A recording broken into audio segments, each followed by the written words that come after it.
Good evening and welcome to Freedom TV.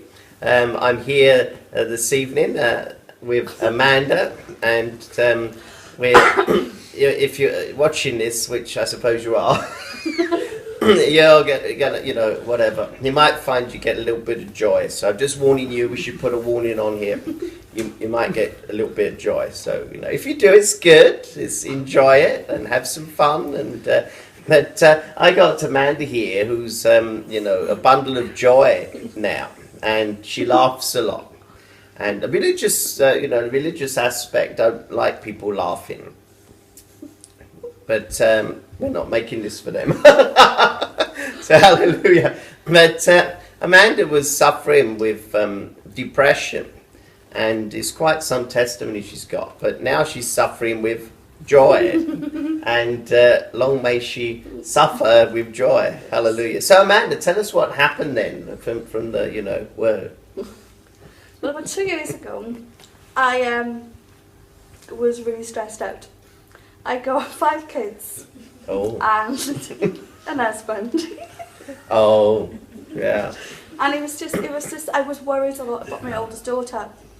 And I just up with the stress and everything. So I went to the doctor, so they put me on this medication to deal with it because I really was really low. I didn't laugh anymore, I couldn't feel good anymore, I was stressed out, angry, just really, really angry all the time. And I was having a lot of anxiety attacks.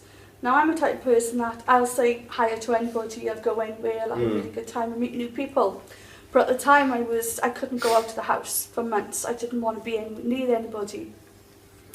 I was put on this medication to obviously help a little bit. Didn't take the problem away, I think it made it worse. Gary noticed the difference, he said, it's making it worse, but I needed this tablet so bad, it was unbelievable. And about a year after I was put on this medication, it was just getting worse and worse. I just wanted to die, basically. Which was weird because, I've got a really loving family. I've got my kids, my husband, they all take care of me. But inside, I was just lost.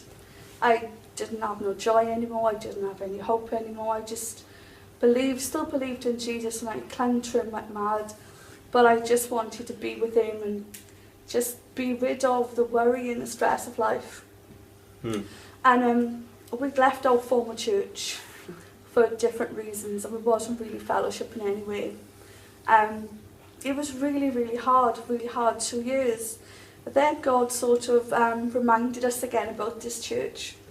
So we come here, I think it was last August, but a week before we attended this church, I just had a guts full and I took an overdose. Not so much I didn't really take the overdose to die. In a way, I know that sounds really weird, but I just needed a break from my head. I needed to get away from the stress and from the worrying and from life, really, just for a few hours, even a few days. But I was fine after, and obviously, and I was okay. Then we come here and I was I didn't want to talk to anyone, I didn't want to see anyone. I was I don't know these weirdos, I don't want to be here, it's horrible. And I was still having panic attacks, it still wasn't, it was different for me, new for me. But as soon as I started to feel God's presence, it was just, I started to relax in my head, it started to feel like home again. And I stopped taking the medication last October. No, before that, I think it was the end of August. Because God just said, you don't need it anymore. And we just sort of come to every single meeting in church, and it was just I just really felt different, the joy building up again, and I was just I just wake myself up in the night just laughing. It's just, God is good,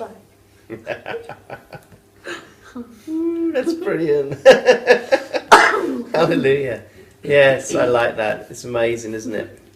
There's an atmosphere, isn't there? That God's got an atmosphere of in the kingdom of joy and laughter and makes people happy. Yes. And the devil doesn't like that, of course, and neither do the church police. But we all love it, and you have to realise that people get healed in that atmosphere. Yeah, absolutely. And I can certainly understand how you being depressed wanted to get here, and because you were feeling what was going on, which is brilliant, isn't it? Yeah. I love that. So tell us about your son as well, because there's another miracle right there, isn't there, with how he was to how he is now, Mr. Fireman as we call him. So yeah, my son was hard work from the time that he was born, really. But takes after his dad, does he? yeah. But yeah, it was about a year ago, 2 years ago. Zeki we used to leave him a lot with Gavin's mum and dad, and he used to cry every time that he was there. He didn't want to be there. He wanted to be with us, and we had that for about a year, just constantly fighting and battling with him every time that he went outside the house. Really, he didn't want to meet new people or anything, and so obviously August time last year we started bringing him to Freedom Church with us, and at first he was like wary of a lot of different people, which is. There's a lot of strange people in the church. So who's that then? And then now be careful, you're getting depressed again. I can tell. He just started to just find his feet in a big way. He started to just basically run up on stage when the pastor's preaching and just dangle off his leg. You better say that bit again. He's trying to do what with the leg? I don't know. I think people may have missed that. I just hold the pastor's hand and just really just want to be on stage and just be a centre of attention. So coming from like a little baby that is only 3 years old to being like really withdrawn within himself and doesn't even want to go anywhere, to be in a centre of attention in church. So he's just completely changed. He's a fireball. He's gone up to a few people in church and he carries fire. It's brilliant. Because as you said, when he first came in, I think the only person he would bother with is my middle daughter Jess. Yeah. That he didn't want to know anyone else really, did he? If I got that right, he didn't talk to anyone here, and mind you, I can't blame him for that. But but then it's like something suddenly happened, didn't it? It's like amazing.